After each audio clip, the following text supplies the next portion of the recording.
তোমাদের মধ্যে অনেকে আমাকে কমেন্ট করে বলো না, আপু তোমার লং ভিডিও থেকে তোমার শর্টস ভিডিওগুলোই আমাদের কাছে অনেক ভালো লাগে। তার জন্য আমি তোমাদের জন্য শর্টস ভিডিওগুলোই নিয়ে আসি। আর শর্টস ভিডিওগুলো বানাতে আমারও একটু পরিশ্রম কম হয়, পাশাপাশি আমি কাজগুলো একদম সিরিয়ালভাবে করতে পারি।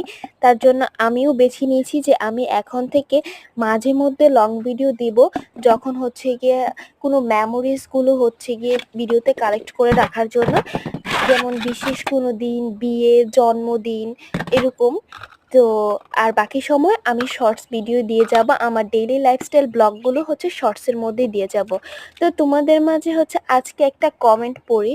তো আমি কাজ করছিলাম, তো আমার হাতটা হচ্ছে গিয়ে কেটে গেছিল হালকা একটু, তবে খুব বেশি জ্বলে নাই, অল্প একটু কাটছে। যাই হোক, তো এই কমেন্টের বিষয়ে আসি।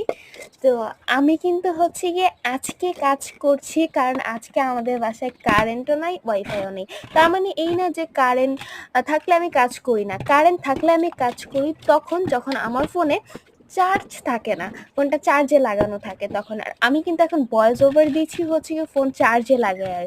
বুঝো, আমার ফোন একটু নিস্তার পায় না। বেচারা আমাকে ভাবে যে আমি যদি মানুষ হইতাম তোরে বুঝাইতাম, তুই তো আমাকে একদমই শান্তিতে ঘুমাইতে দিস না, নিজে সারা রাত নাক ডেকে ঘুমাস, আমাকে একটু ঘুমাইতে দিস না।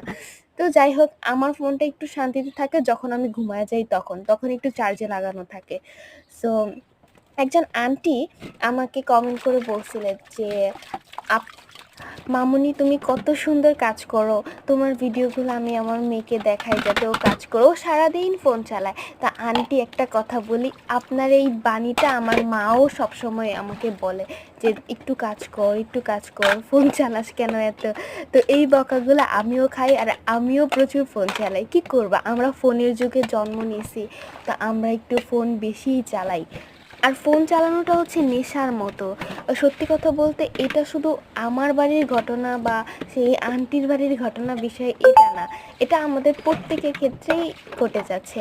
তবে যেই একটা দিন কারেন্ট না থাকলে, ওয়াইফাই না থাকলে বোঝা যায় যে ওই দিনটাই কেমন জানি মনে হয় বুড়ে গেছে আমাদের কাছে। মানে বিশেষ করে আমার কাছে এটা মনে হয় যে কারেন্ট ওয়াইফাই ছাড়া জীবন কেমন, মানে ওই জীবনটা কল্পনা করা যায় না।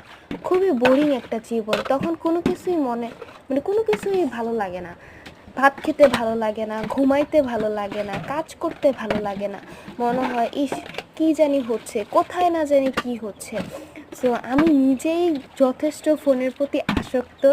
আমি কাজ করিও ফোন সামনে রেখেই কাজ করি, আমি পড়াশোনা করি ফোন সামনে রেখেই পড়াশোনা করি। তো একজন ফোন পাগলের কাছে আরেকজন যদি বিচার দেয়, তাহলে বিষয়টা কেমন, তাই না?